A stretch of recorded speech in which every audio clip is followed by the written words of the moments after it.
Banyak pihak yang memprediksi bahwa dominasi Ducati di MotoGP selama setengah dekade terakhir akhirnya akan terancam musim ini.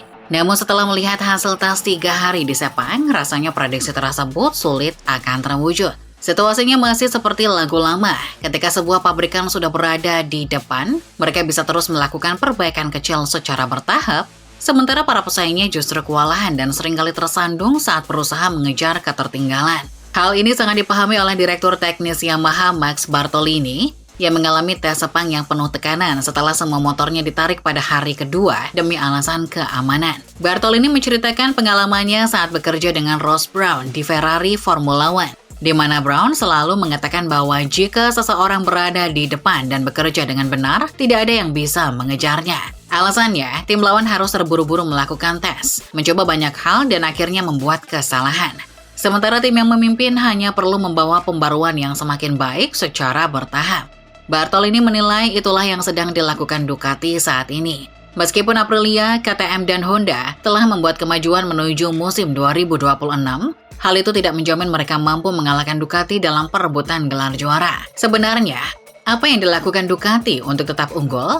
Tidak banyak, namun persamaan untuk motor Desmos Edici tahun 2026 bisa dibilang merupakan campuran antara GP24 dan GP25 untuk menghasilkan GP26. Dengan kata lain, mereka menggabungkan kehebatan motor GP24 dengan pelajaran yang didapat musim lalu. Meskipun motor ini adalah motor campuran karena aturan pembekuan mesin yang hanya mengizinkan penggunaan mesin 2024 atau 2025, performanya tetap menakutkan bagi lawan.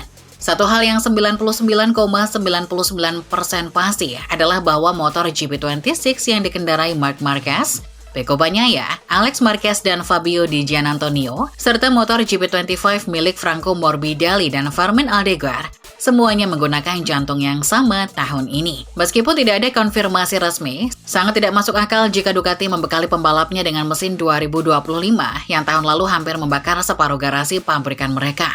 Melakukan hal itu ibarat seorang jenderal yang memberi pasukan senjata rusak. Kebakaran garasi musim lalu terjadi karena aturan melarang mereka menukar mesin 2025 yang bermasalah kembali ke mesin 2024 di tengah musim. Ketika Ducati mengklaim pada Oktober lalu bahwa masalah Bagnaia disebabkan oleh Ride Height Device 2025, hal itu kemungkinan besar tidak benar. Ducati tidak mungkin membiarkan juara dunianya terpuruk dalam kesulitan jika masalahnya bisa diatasi hanya dengan menukar komponen tersebut. Bagnaia tampak seperti orang yang berbeda di Sepang minggu ini. Ia terlihat santai dan banyak tersenyum karena tahu ia sudah kembali kompetitif. Ketika ditanya apa keunggulan Desmos Edici 2026 dibanding motor 2025, Bagnaia menjawab bahwa pengereman saat masuk tikungan jauh lebih baik. Alex Marquez mempertegas situasi tersebut dengan menambahkan bahwa motor GP26 yang terasa persis seperti GP24 saat masuk tikungan. Artinya, masalah inersia mesin, entah itu terlalu besar atau terlalu kecil yang menghancurkan musim 2025-nya dan menyulitkan Marc, kini sudah hilang. Pertanyaan besar sekarang adalah apakah mesin 2024 ini akan lebih menguntungkan Bagnaia dan Di Giannantonio atau justru Marc Marquez? Jika mesin ini lebih membantu Bagnaia, itu akan menjadi kabar baik bagi penggemar karena persaingan akan semakin ketat. Sementara itu, Alex Marquez tampil lebih cepat daripada mereka semua, persis seperti yang ia lakukan pada tes Sepang tahun lalu dan GP Malaysia. Catatan waktu terbaiknya kali ini sedikit lebih cepat dari tahun lalu. Apakah Alex menjadi pembalap yang lebih baik dibanding tahun 2026? Sangat mungkin, tapi masih terlalu dini untuk memastikannya. Bagaimanapun tidak mengherankan jika Alex, Bagnaia, dan Marc mencatatkan simulasi balap sprint terbaik dengan selisih waktu yang sangat tipis di antara mereka. Seperti biasa, fokus utama Ducati di Sepang adalah aerodinamika. Karena komponen ini harus didaftarkan atau homologasi menjelang seri pembalap di Thailand akhir bulan ini. Keempat pembalap GP26 memiliki 4 set aero berbeda untuk dipilih, yang terdiri dari kombinasi sayap depan, diffuser atau gembungan ground effect, dan aero kursi yang berbeda. Mereka juga mencoba sayap kecil baru di bagian bawah pelindung garpu depan. Sejauh ini tampaknya sayap depan 2026 menciptakan terlalu banyak gaya tekan ke bawah atau downforce, sehingga kemungkinan besar mereka akan memilih fairing atas model 2024 atau 2025 yang digabungkan dengan bagian bawah model 2026. Komponen baru yang paling signifikan lainnya pada GP26 adalah perawatan ride height yang lebih rendah dari sebelumnya, yang merupakan kebanggaan JJ Dalinya. Kabar terbaik bagi Marc Marquez adalah bahu kanannya yang cedera lagi di Mandalika Oktober lalu mampu bertahan selama tes. Pada hari ketiga, ia bahkan menyelesaikan simulasi sprint dengan perasaan nyaman. Kelima pembalap Ducati semuanya berada di posisi 6 besar dengan performa super cepat dan mulus, sehingga tidak banyak yang bisa dikatakan selain mereka semua tampak bahagia. Dengan demikian, gelar juara akan jatuh ke tangan siapapun yang bisa memaksimalkan performa di semua trek dan kondisi. Satu-satunya yang berjuang sendirian melawan pasukan Ducati adalah Marco Bezzecchi dari Aprilia. Ia baru berhasil menembus catatan waktu 1 menit 56 detik pada saat-saat terakhir hari terakhir dan menempati posisi tercepat kedua, memisahkan Alex Marquez dan Di Giannantonio di 3 besar. Mengingat Sepang adalah salah satu sirkuit terburuk bagi Aprilia tahun lalu, hasil ini membuat Aprilia percaya diri menuju tes terakhir di Buriram, Thailand. Mereka yakin bisa memberikan perlawanan lebih sengit kepada Ducati yang membuat persaingan antara dua pabrikan Italia ini semakin tajam. Direktur teknis Aprilia, Fabiano Sterlacini, menggambarkan motor ciptaannya untuk tahun 2026 sebagai evolusi dari RSGP 2025. Motor tahun lalu tersebut telah memberikan musim terbaik bagi merek itu dengan torehan 3 kemenangan dan posisi ketiga di kejuaraan konstruktor. Sekali lagi, Aprilia tampil paling radikal dalam hal aerodinamika. RSGP terbaru memunculkan berbagai macam komponen aero tambahan, termasuk punuk kursi yang bentuknya menyerupai landak. Marco Bezzecchi mengevaluasi hasil tesnya dengan positif. Ia merasa hari-hari pengujian berjalan cukup baik dan sama sekali tidak ada yang perlu dikeluhkan. Meskipun kecepatan simulasi sprintnya tertinggal lebih dari setengah detik dari Alex, Bagnaia dan Marc, ia mencatat bahwa saat itu ia menggunakan ban bekas untuk mendapatkan data yang lebih akurat. Sementara itu, Honda menjadi pabrikan terakhir yang berhasil masuk ke jajaran waktu 1 menit 56 detik. Juan Mir menjadi yang tercepat pada hari kedua dengan memanfaatkan secara maksimal ride height device baru pada RC213V yang super rendah.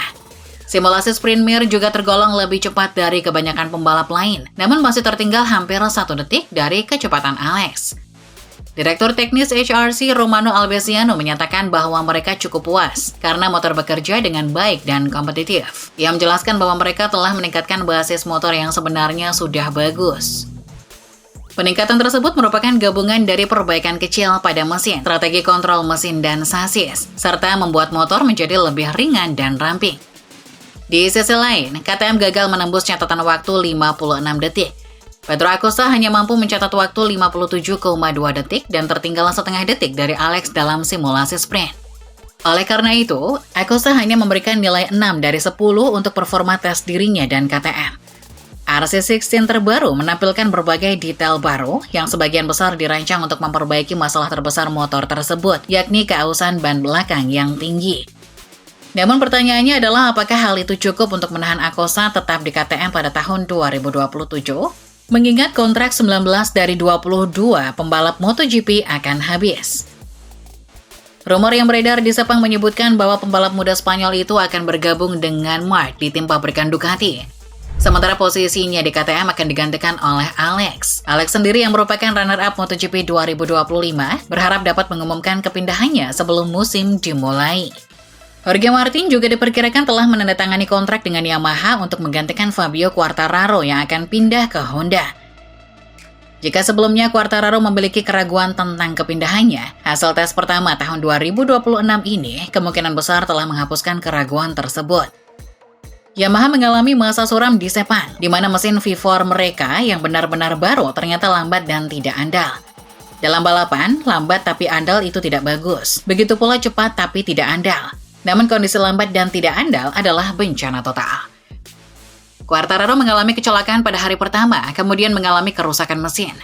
Masalah mesin yang penyebabnya belum diketahui itu cukup parah, hingga membuat Yamaha panik dan menarik semua motor YZR M1 dari lintasan pada hari kedua.